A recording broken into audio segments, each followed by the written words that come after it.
The election of 1860 was the most divided election in our nation's history. Much of the controversy centered on the expansion of slavery and the Southerners' rights to own slaves. The Southern states saw the election of Abraham Lincoln as the end of slavery in the U.S., deciding their only option was secession.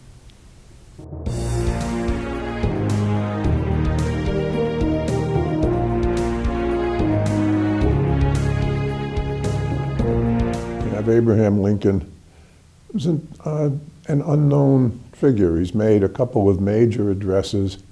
He's been involved in the Lincoln-Douglas debates, running for the Illinois Senate seat that Stephen Douglas holds in 1858. He has made a major speech in New York at an institution known as the Cooper Union. But other than that, he's a backwoods attorney that nobody's ever heard of.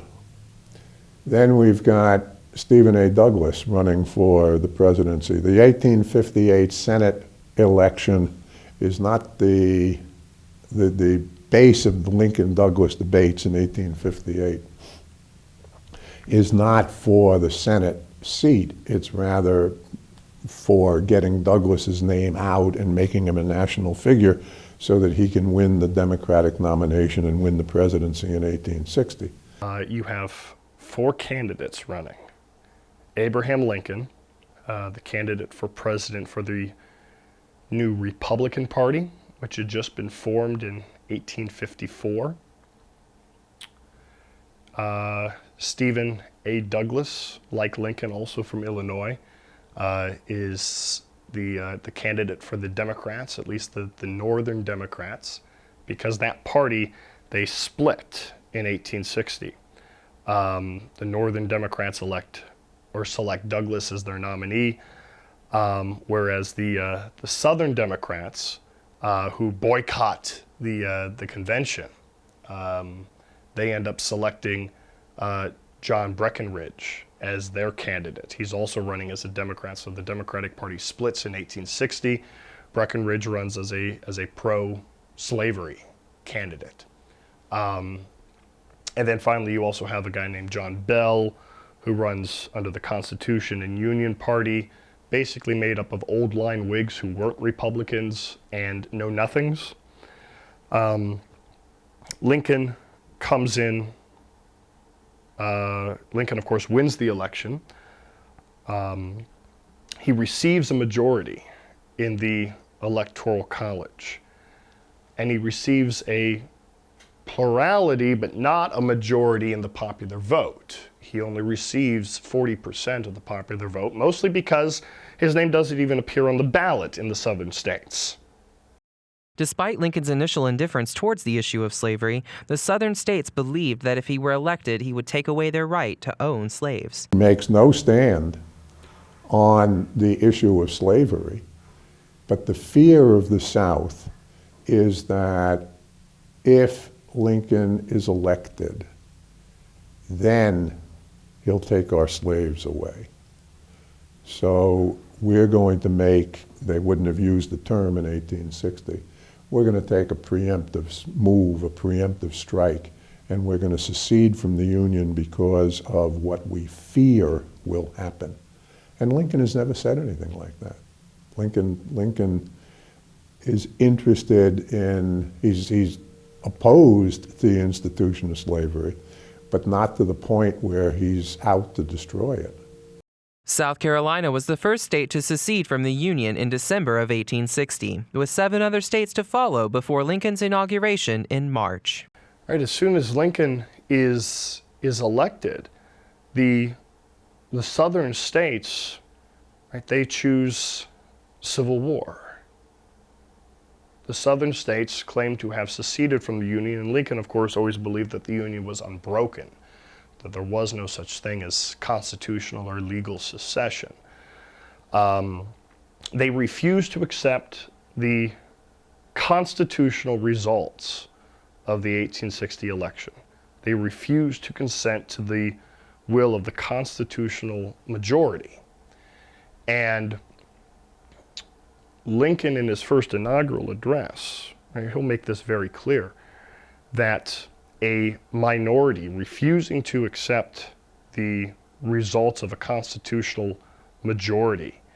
They fly from the principles of democracy, and the only route left to them is rebellion, insurrection. Now, perhaps, Lincoln will say in the first inaugural, perhaps, right, such a reaction would be justified if any of the rights of the minority had been violated. That would justify, certainly, Lincoln says, revolution, but such is not our case. None of the constitutionally guaranteed rights of the people of the South have been violated by Lincoln, or even threatened to be violated. Lincoln stood for preventing the spread of slavery into the territories and putting slavery on the course of ultimate extinction. In his words, putting slavery back on the course upon which the American founders had placed it. Lincoln always claimed that he had no constitutional authority and no inclination, no personal inclination, to touch slavery where it currently exists. That is, in the southern states where slavery currently exists, Lincoln says, I have no constitutional authority, no personal inclination to touch it there.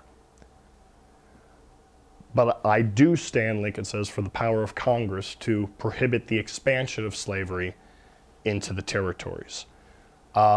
Whereas the Southern Democrats stand for slavery as a positive good, as slavery being an expressly and distinctly affirmed right in the U.S. Constitution. And they hear, right, Lincoln's talk of ultimate extinction. And right, they say to themselves, right, that means that our institution of slavery as it exists among us as an institution, it's done. Lincoln fails to persuade the South that they have nothing to fear from a Republican administration. Regardless of Lincoln's failure to persuade the South during the election, he was largely responsible for reuniting the country over the next 5 years. We're at war to preserve the Union, not to free the slaves. Lincoln calls for 75,000 volunteers. He assumes it will be a quick war. It isn't a quick war. When it becomes obvious that it's not going to be a quick war, then it shifts from a war to preserve the Union to a war to preserve the Union and attack slavery. But Lincoln attacked slavery only as a military measure. The Union triumphed during the American Civil War, owing much to Lincoln's guidance. During the Gettysburg Address, Lincoln reiterated the principles of human equality laid out in the Declaration of Independence. With this new birth of freedom, true equality would be that much closer to the American people. Lincoln would speak of the Union and the Constitution as a silver frame, or a picture of silver, that enshrines, protects, and preserves an apple of gold. The apple of gold being the principle of liberty to all. If the South wins the Civil War, if the Union is destroyed, if the Constitution is torn asunder, that apple of gold, that principle of liberty to all, is destroyed with it, or at least tarnished beyond recognition. So what is the immediate result of the election of 1860, Civil War? Long-term result, the preservation of free government under law, the preservation of liberty to all. As Lincoln put it, that government of, by, and for the people shall not perish from the earth.